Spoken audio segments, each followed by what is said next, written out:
Hello, everyone, and welcome to another episode of Selling Greenville, your favorite real estate podcast here in Greenville, South Carolina. I'm your host, as always, Stan McCune, realtor right here in the Greenville area, and you can find all of my contact information in the show notes if you need to reach out to me for any of your real estate needs.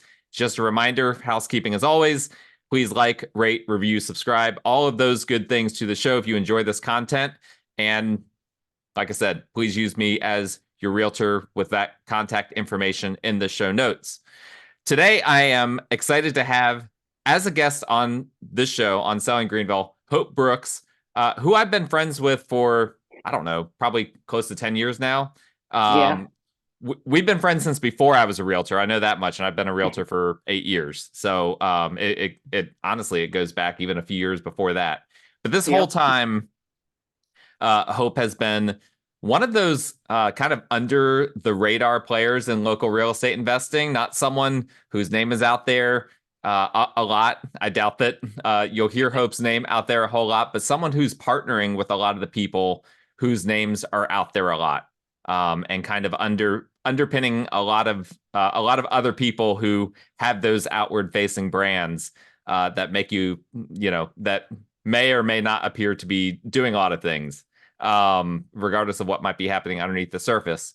So Hope is kind of under the radar, helping a lot of and partnering with a lot of other people in our local industry here. And in addition to that, I want to say a little bit of background on Hope real quick.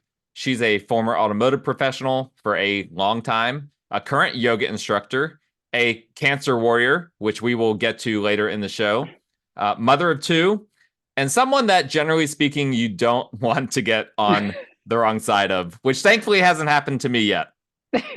So, all of that said, Hope, welcome to the show. Thank you for being on today. Thanks, Stan. I appreciate you having me. So this is going to be a little bit of a different show. A random dude who I didn't realize I was friends with on Facebook, and admittedly, I'm not on Facebook as much as it might appear. I use Facebook like some people use LinkedIn, so I kind of will accept a lot of friend requests from people that I don't necessarily know. But anyway, a random dude I didn't know on Facebook, but that I happen to be friends with on Facebook, recently went after Hope and me on Facebook because we own rental properties, God forbid. And I thought, you know what? This is a teachable moment. First off, it's a teachable moment because you don't mess with Hope. But also, this is a teachable moment because there's a ton of ignorance about just owning rental properties in general. And I think it would be good for us to have a little fun on this show. And I used to do this a lot back when I first started the show. It used to be a little bit more of a wild card what my episodes would be like. I had a lot of fun shows back then. We're kind of rolling back the clock here, and we're going to roast real estate ignorance in a teachable manner. I'm not going to roast the guy. I'm not going to talk about his name. I've got it, I'm going to share some screenshots. I redacted out his name and whatnot. We're not going to make fun of him, although we kind of are. It's more we're going to make fun of his talking points, which are common talking points among a lot of people on social media right now who don't understand what it's like to rent or be a landlord. And so I just want to make sure that everyone understands how we're approaching that. So I guess let's start with this. My initial Facebook post literally said this. This is my Facebook post. And what I've learned about it on social media is it's usually the things that I think are the least controversial that become the most controversial. I don't understand that. You've probably seen that on on some of my posts. Yes. But here's what my post said. I said, just doled out the cash for the property taxes for my rentals. Whomever's salary I just paid for this year, you're welcome. That's it. That was my post. I thought, generally speaking, everyone hates property taxes. And most people do. Most people responded agreeing with me. Hope responded agreeing with me with how ridiculous the Greenville property tax structure is. And then this guy just went off the rails, like on me, on Hope. It was kind of hilarious to see, and I knew shortly thereafter that that I would be hearing from Hope, and sure enough, like I was in the process of sending you a text message, and then you sent me one before I even had a chance to to send one to you. So I'm curious, when that went down, what was your just initial reaction?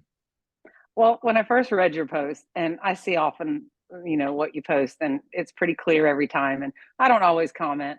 This one got me because I do feel like real estate taxes are property taxes are ridiculous. You're continuing to pay and pay and pay, and they always increase them.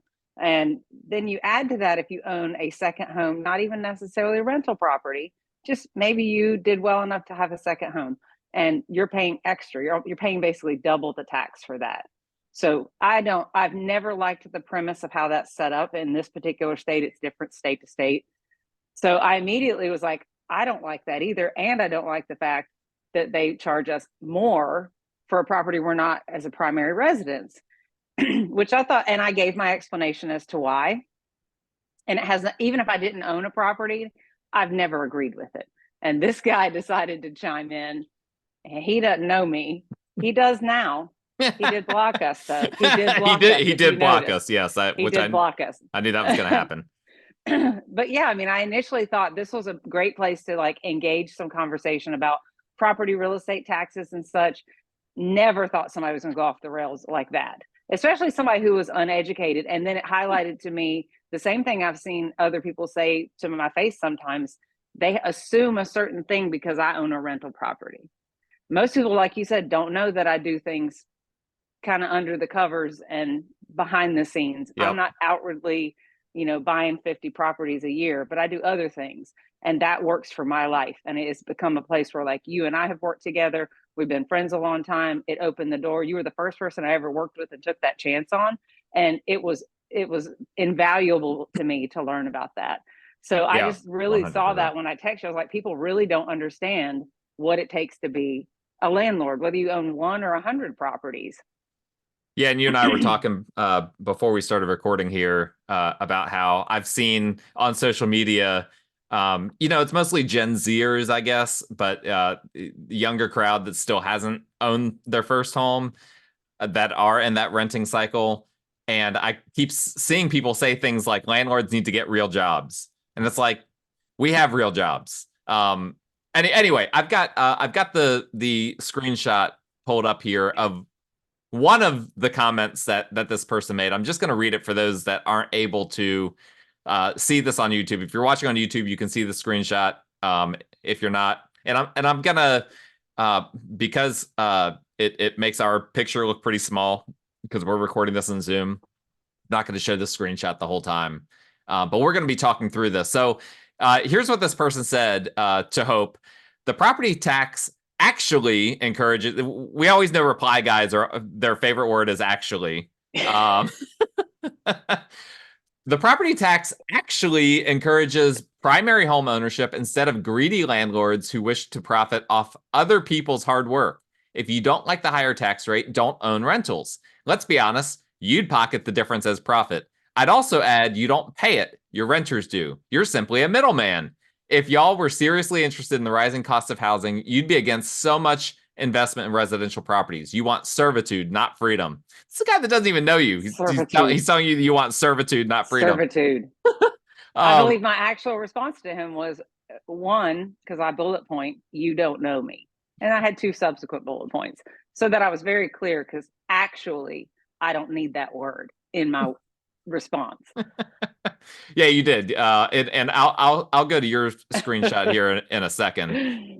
He went on to say, or maybe be against Section 8 housing rentals and payment collections, which many people offer to keep certain populations oppressed. But instead, let's have a pity party for you and your investment portfolio. When I see you come out for everyone, all caps, for everyone first, owning a primary residence before anyone owns a secondary property, then maybe I'll give some legitimacy to your argument. Greed like yours takes many forms. Okay, a lot to unpack here. Okay, let me start by saying this. He said the property tax actually, of course, I'm going to highlight that word again, encourages primary home ownership instead of greedy landlords who wish to profit off of other people's hard work. The first part of that sentence is somewhat legitimate, right? The property tax structure does encourage primary home ownership. Mm-hmm. but he immediately jumps into, instead of greedy landlords who wish to profit off of other people's hard work. I'm curious. So we need people to rent. People, not everyone can be a homeowner. Some people, like most people, start renting, right? Did you rent before you owned? Yes, I rented with two other people because I could not afford a place on my Yes, own, and I was 18. so did Let's just I. be Yeah. honest. My first place, I also rented with two other people. Same reason. It wasn't and even after I got married, the first year that we were married, Michelle and I rented. And then, we, granted, I graduated in 2008, Great Recession. That wasn't exactly the best time in the world to qualify for a mortgage, because I would have been a homeowner sooner. Could I have been? But long story short is, it never occurred to me, like, we need to get rid of landlords. Like, these people are greedy. I needed a place to rent. Like, if I didn't have like, how do you rent if there aren't going to be landlords? I truly don't understand what people are thinking these days. And it goes along too. It's not just private landlords. There's always somewhere to rent. There were apartments for as And long they're as all you can go landlords. back, for decades. That's landlord in a corporate fashion. Yep. Nobody's bashing them. So why would a private landlord be bashed? And for me, what it took you to get your first home, it took me 8 years to buy my first home. I graduated in 1990, and I didn't buy my first home until 1998. Wow. So it wasn't, my options in between renting and sharing spaces was living in my car or sleeping on somebody's couch and then giving them some cash until I could get my next place. That's what people don't understand, is that space had not been there for me to crash on somebody's couch and give them some money, or rent with two other girls, or eventually get my own apartment where I could actually afford it, and then eventually get a home. That's 8 years from my high school graduation before I owned a home. I went through multiple jobs. I worked multiple jobs to be able to get to that point and afford it. I bought the cheapest place. I think the house I bought was $98,000. It was a small townhouse. It was 1,100 square feet. I was not rich. This was just like, I had a great job by then. I finished college, doubling down. I was able to do that. So, but had I not had a rental place, where would I have been? I couldn't go home. I was not allowed. So I couldn't go to my mom's basement or extra bedroom and live there and be cushy and happy and comfortable and drive a nice car. I drove an old beater. But before you started doing the brushless car washes. That's right. That is right. Yeah, to your point, you probably already know this, but the average first-time home buyer is now between 35 and 36 years old, which is insane. So that means people are either living with their parents or renting until they're roughly 35 or 36 now. And I don't know, like, what people think. I guess it's not so much that they truly are like, landlords shouldn't exist. I just think that they think that landlords are just making tons and tons of money. I've got a reality check for some people out there. I've had rental properties that were negative cash flow multiple times. I'm not proud of that. That's not something that I like, but it happens sometimes. Sometimes a property doesn't perform. And guess what? When you're a landlord, you can't just all of a sudden say, you know what, this isn't performing, I'm going to give up on it. You are still obligated to uphold your lease agreement with your tenants to keep that property in good condition. If you choose to not keep it in good condition, then it's going to lose value, and then the entire idea of an investment is sunk. So it's just kind of ridiculous. And this, I'm going to reshare this again here. He said, with regard to the higher tax rate, let's be honest, you'd pocket the difference as profit. Now, this was one of my favorite things that he said, because I was trying to understand, okay, so if rates weren't higher, right, then we would somehow still be able, if the property tax rates weren't as high as they are for rental properties, he's suggesting that we would be able to create a new market that is still us charging rent at the rate that we're currently charging it with the higher tax rate, but we're pocketing the difference. That is not how the free market works. So wrong. That is so wrong. And let me give you an example. So the home I own right now that has tenants in it that I've had for 3.5 years. I bought it in the middle of the pandemic when nothing was open. That's apparently who I am. Crisis of life. Let's just buy a house. And I bought a fully renovated house, so I didn't have to do anything to it. So I paid a little bit more money for it. Well, because the home was unlivable prior to the builder who renovated it. By the time the property tax adjusted, I had owned the home for a year and some change. So when my property tax adjusted up for a higher value of the home, it was double what the home used to be valued at. And I'm at 6% because it's not my primary. Which Do is you three think I made times money? Yes. which at the end of the day is three. Sometimes I've seen sometimes 3.5 times what the owner occupied rate is. So when I bought the home and I had two people that were viable to rent it, one of them worked out. I was fair in market value for that home, even though it was nicer than anything else on the street because it had been renovated. By the time it adjusted, I was already in that contract with my tenant, and he was going to extend 1 to 2 more years. We had already talked about it. So I wasn't price gouging him. So what do you think happened? You're talking about negative. I was barely breaking even per month. And when something happened and needed to be repaired, that was just out of pocket costs for me. Yep. So then it took another year for that to settle in and adjust. So here I am in year 3, and it's finally kind of balanced out. 3 years in, I haven't skipped a mortgage.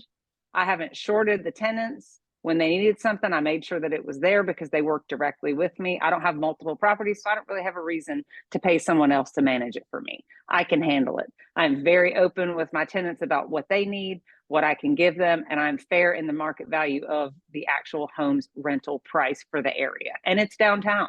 Yeah, you can't create like a new market. Like you can't if every 1,200 square foot house is renting for $1,400, you can't just all of a sudden come in and be like, well, I'm going to rent mine for $1,700. Like that's just not how it works. It's a free market at the end of the day. If the taxes were adjusted down, then we wouldn't have to add a little bit more to it. Well, we're trying to deal with everything. We're not just, the renters don't deal with anything except for keeping it clean and pest extermination stuff. Yep. Well, let's talk about what would happen. Let's say that Greenville County or South Carolina as a whole, because it's really more of a state thing than the county collects the taxes, but the state kind of sets it to a certain extent. So let's say that tomorrow Greenville County lowered property taxes on rental properties from the 6% to the 4% rate, which would, effectively make landlords pay a third of the taxes that they're currently paying. Here's what would happen. Yes, for the duration of the lease agreements, landlords would be profiting, would be pocketing that money. Mm-hmm. After those lease agreements expired, someone has property that isn't renting out for whatever reason, sitting for longer than they're comfortable with, which is happening more and more frequently right now because we've actually had an apartment boom in our country. People complain about that in Greenville. It's actually way less in Greenville than it is in other parts of the country.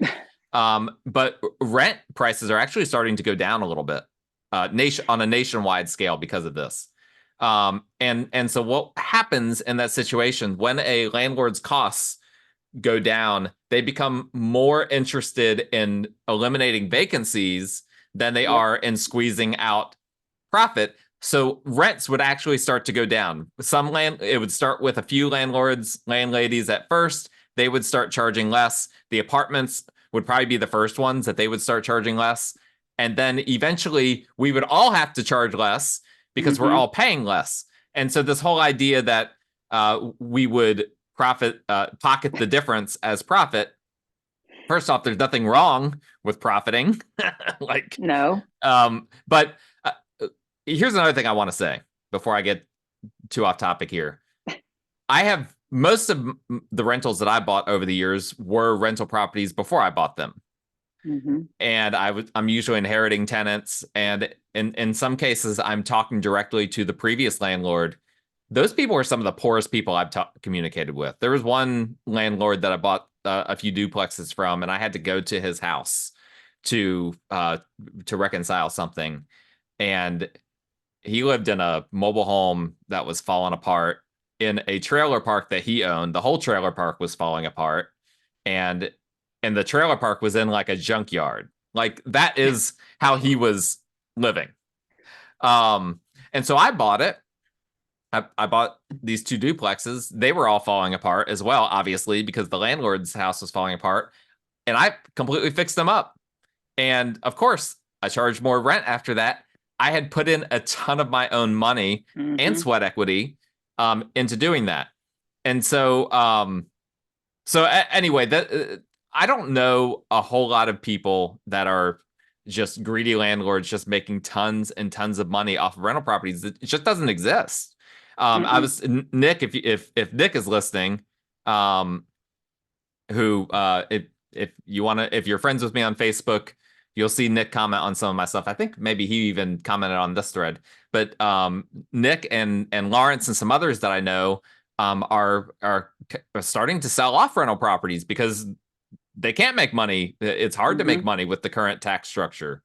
So anyway, this is a problem that Greenville needs to figure out, and the state needs to figure out, because if we start to see landlords and landladies start to sell off properties, that is actually going to cause rent to go up.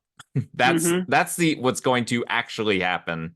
Unlike what this person thinks, which is that, you know, we shouldn't be landlords because we're just greedy. Well, and then also look at it from the renter's perspective. If you're working toward buying a house, or maybe you just want to rent the rest of your life, some people do that, and that's great.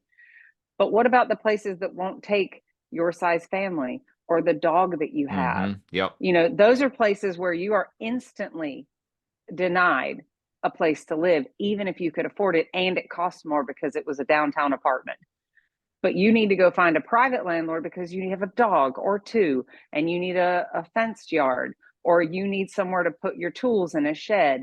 Those are the types of things that this guy didn't even consider with his asinine comment and his no knowledge about the rental industry at all, clearly. But that's things that people don't talk about. I mean, people that are in my home, both my tenants, my one I had for 3 years and my current one, both have dogs. They both have breeds that would not have been allowed at an apartment, nor would it have been easily accessible for them to get the dog in and out of the house. My yard is fenced. When I bought the home, it wasn't completely fenced. So I extended the fence across the front of the home to help make my property more viable for that demographic, because most people have dogs. Yeah, and you know, you're mentioning all these different things you had to do. I love that he said that we're just a middleman. Like we're the middleman that had enough credit, equity, and money right. to buy the house. Exactly. But I mean, I can't tell. So I think a lot of people that are like anti-landlord right now, I think that they think that the average landlord doesn't actually have a job. Like I referenced that earlier. So I've only known in my life a handful of people that their only job was managing their own rental portfolio. Every one of those got out of that because it was too exhausting and did not make enough money. There are so many better ways to make money out there. It's just rental properties are an investment product. I've told people before, I never give investment advice, but generally speaking, what I hear from investment advice is don't put all your money in one thing, right? I used to have all of my money in real estate, and then I realized, you know what, I'm not very diversified here. And so I've had to diversify a bit. But all of these apparent people that think that these landlords are out here, and all they're doing is just sitting around all day, you know, collecting rent, not having to do anything. Like, how many of those people exist? Because all the ones that I know of, they've gotten out of it. I don't know. Do you know any?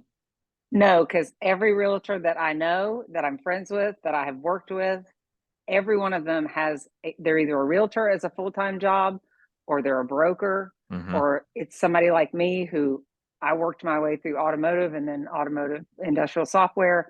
And I worked my whole life for, I don't know, 30 something years full time to get to this point. And I'm opposite of you. I was diversified in different areas, but had no real estate portfolio but was able to invest to be able to diversify my portfolio away from like the market and the standard things, 401ks that people invest in, because the ROI is not as high on those and it's much more risky. Real estate is probably, in my opinion, the least risky. And I will qualify that I've owned 4 of my own homes. So also this gentleman did not know that. I started with my 90-something thousand dollar home. I made $400 on that house when I sold it. And I lived in it for 7 years. Wow. 7 years. And I basically sold it for what I bought it for. That's crazy. And I had made an improvement. When did you purchase? What year? I bought it in 98 and I sold it in 2003. Okay, that's interesting. So maybe the .com bubble had something to do with that. Maybe, and I think location, because when I first moved to this area, I didn't really know, but that was a place I could afford. So I bought a place versus I had rented all those years. I was like, I don't want to keep throwing rent away. One of my parents was a realtor. So I kind of knew eventually you need to buy something and have some equity, but I had to work my way to that. And then I owned a second home.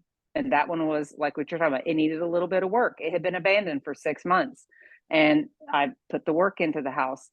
I sold it and made a profit, built another house with like, a standard builder, track builder. And then I sold that house and moved in where I'm at now. So I'm 4 homes deep before I ever bought my first rental home from 1998 to 2020. And that's I think pretty much everyone's story, right? Like no landlords just go out and start buying rental properties before they bought their own house. Like we're right. And this is what I tell people all the time on the show, because I advocate for home ownership on the show. I think people should break the rent cycle. But I also own rental properties. But I actually, this dude, he alluded to the fact that I'm anti home ownership. I am a realtor.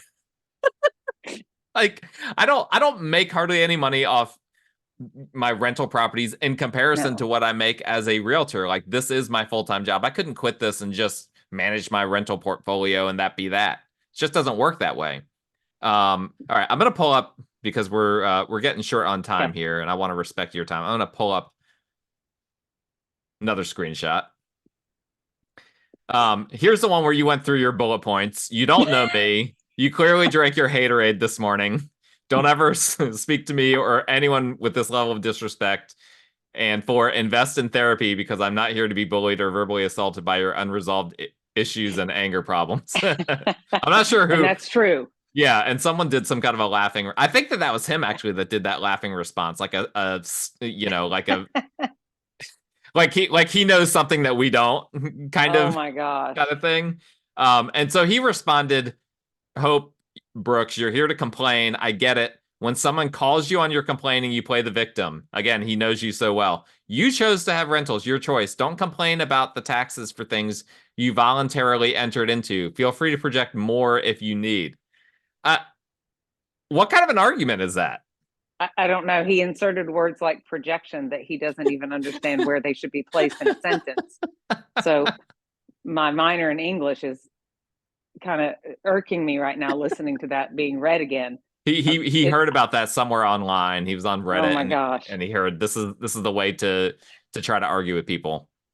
And I do think that, and I get that the cost of living right now is outrageous and homes are outrageous, but they were outrageous for people in 1965 who, when you could buy a brand new car for what? I don't know, $3,000-$4,000. Yeah, something like that. That's like $30,000 now or $40,000 now. Same thing with homes. I can remember my dad telling me that first house was, I don't know, $18,000 or $20,000 in like 1969. Well, it was a 2,000 square foot home in a nice neighborhood in northern Indiana. Yeah, it was expensive, but he had a great job. And I look at it now too, even as I graduated high school in the 90s. Was it cheap? No. At the time, I don't know, $900 for rent or $800 or $900 for a 1-bedroom. And I mean 1 bedroom and very small. I think people forget that this is scalable. Everything's going up in price.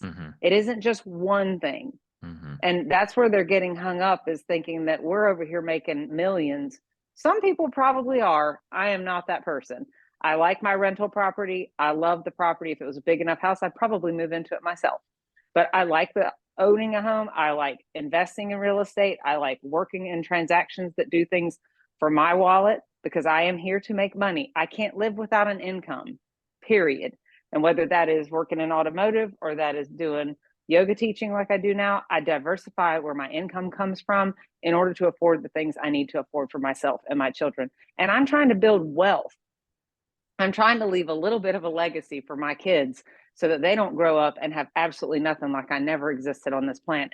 I want them to be proud of what I put into it to make their life have a nice foundation to start off on. Am I giving Yeah, them everything? 100%. Absolutely not. You know me better than that. Braxton actually starting a job in a couple of weeks. So I Nice. was really excited about that. And it's through the school. But I That's want my great. children to feel valuable. They see what I go through. I'm a single parent. They see what I've done. They know that it's possible. I don't want them ever to think at 18 that they can't go do something, or 20 that they need to be still living in the bedroom that I'm providing for them. I want them to be autonomous, be able to make decisions, to critically think. This gentleman clearly did not get taught that. No, and I should have mentioned before well, I'll pull it back up. I'm going to go back to that first screenshot here again. He actually, what's funny is he actually contradicted himself at one point. So he said that we would make more profit.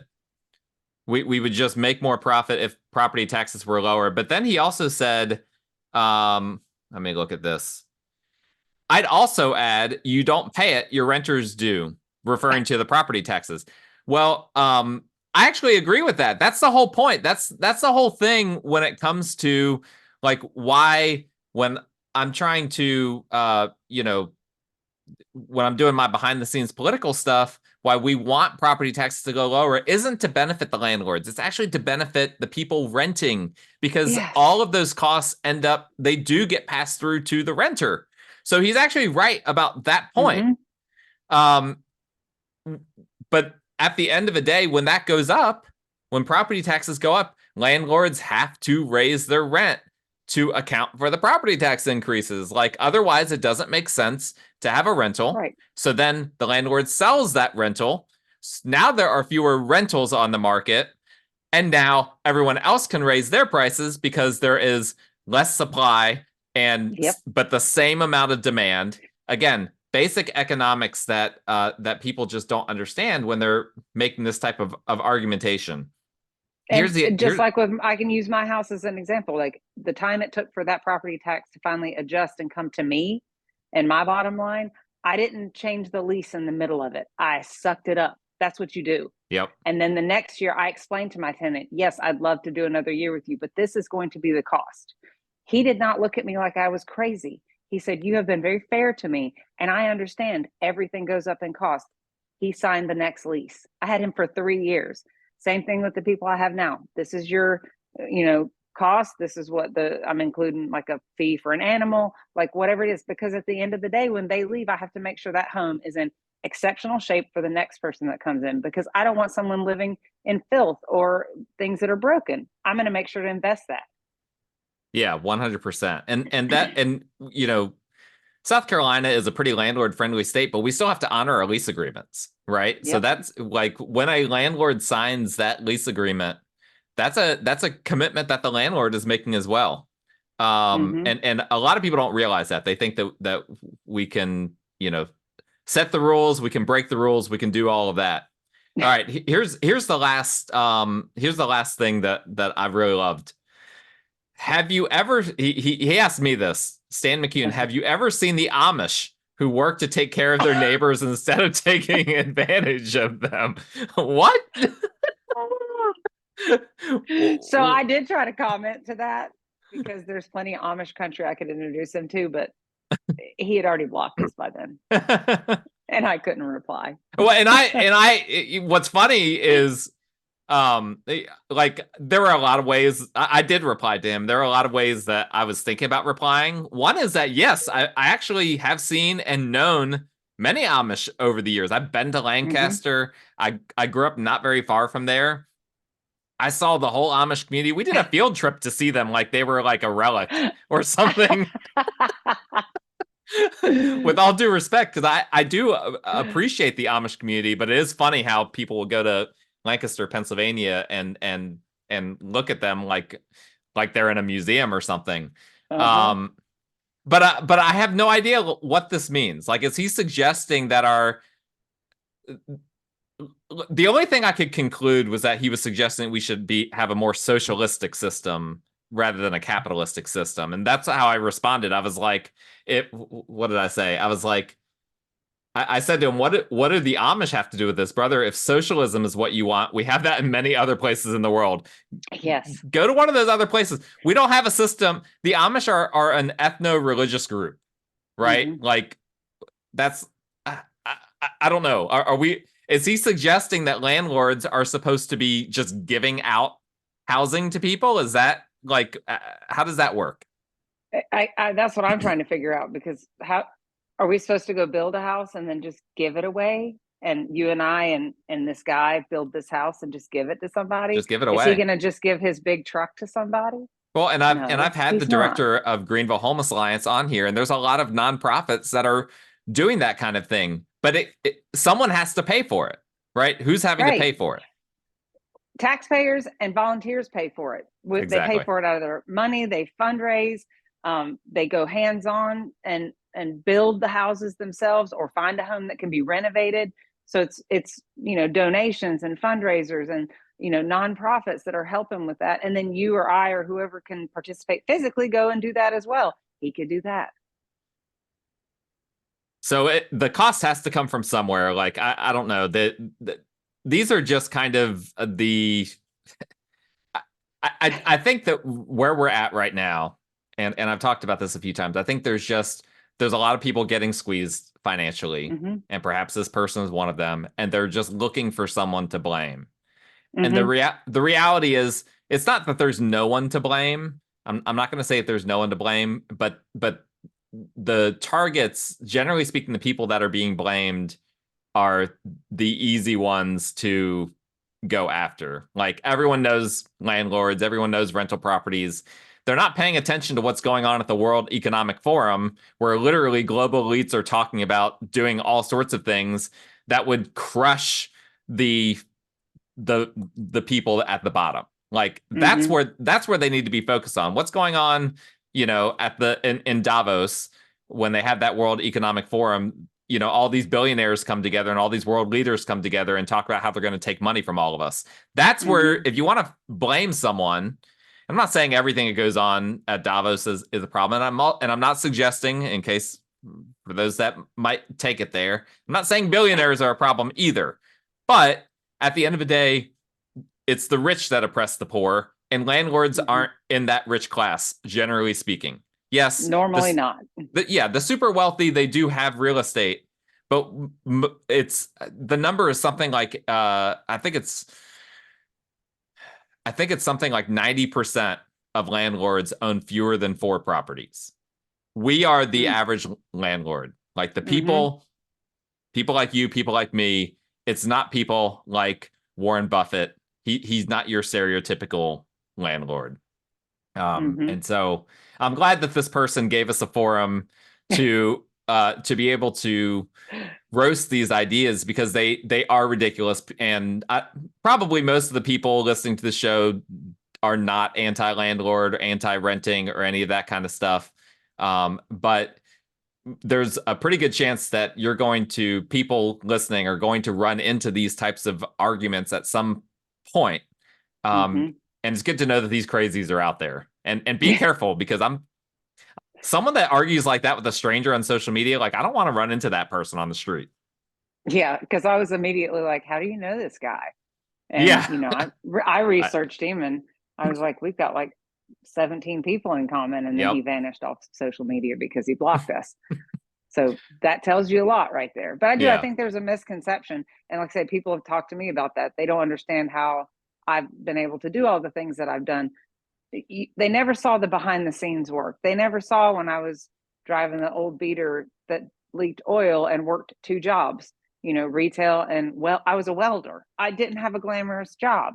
Sometimes you just have to take the job that pays you what you need to get paid to go to the next step. And so people don't really see that. They see the end result. They Yep. see that Stan right now has a really nice truck. Well, they didn't see when you were driving your Subaru for 10 years. That What thing about the would have Sentra? Do probably you remember the Sentra with no bumper? No, I don't. But yes, I'm like, you just have to put it in perspective. Everybody needs somewhere to live. If I Yeah. had not been able to share rent spaces with people, I don't know where I would be right now because I couldn't have afforded it. And in the in between space, like I said, I couldn't always afford it. So I'm on somebody's sofa, or maybe I spent a night or two in my car. That didn't last long, but it was stuff that happened to me. And that's what people don't understand. I'm not over here. I'd love to get rich. If this would make me get completely rich and retire, that'd be great. I'm kind of semi-retired if you want to get into that right now, but a little semi-retired right now. But that affords me something that I enjoy doing. I like learning about it. It was a hard learning curve in this first house I owned, with the change of the tax and how long it took for that. I kept kind of like, I knew it was going to change, but then it wasn't, and then it was like, oh, here it is. Yeah, And then that depending wiped on out when you anything. buy, you can get up to 2 years before that Yep. And hits. that's kind of, I bought in June. So it kind of took a little while for it to cycle through. Yep. But yeah, I mean, I do well. I treat my tenants well. I offer a nice space. I want to continue to be able to do that for what I feel like is a reasonable amount of rent for someone the current tenants are looking to buy a home. Hopefully by next year, maybe not. If not, they at least have a safe, clean place to live that is affordable, and it allows them to have their pet. So Yep. there's a whole lot of perks to it as well. 100%. So we're getting towards the end of our time here. I had mentioned earlier that you're a cancer warrior. I Mm-hmm. suspect there are people listening to the show that know you and maybe did not know that you have been battling cancer now, diagnosed with stage 4 cancer. How many months ago? 22 months. It'll be 2 years, April 1st. Okay, stage 4 colorectal cancer.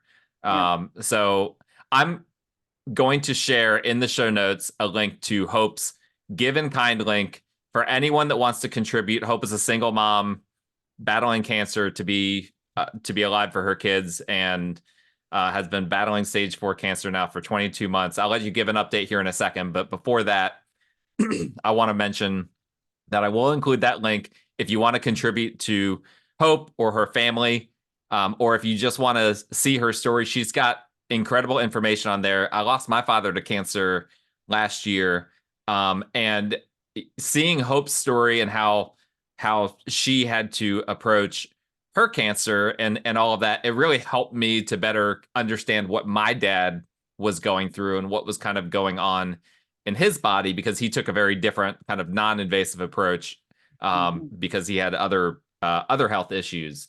But I will include that in the show notes if you wanna look into that. And I would encourage any of you guys. I don't ever ask you guys to give me money outside of using me as your realtor. I am asking if you could donate towards Hope and her family. With all that said, if anything you want to say with regard to that, this is your forum. So I was diagnosed April 1st of 2022.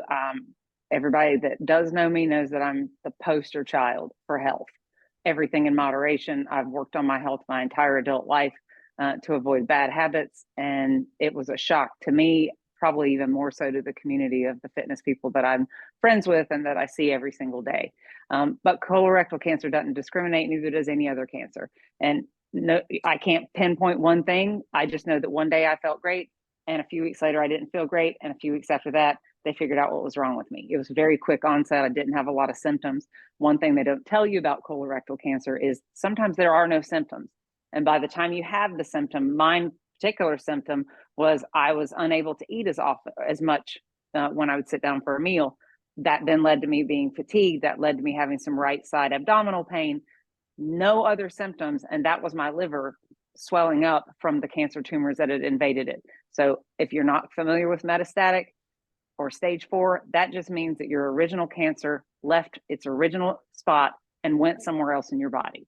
In my case, it was the liver, because with colorectal, it's typically the liver, the lungs, or both. They do say now that you can be 45 to get a colonoscopy. I'm just going to be honest with you, that's not enough.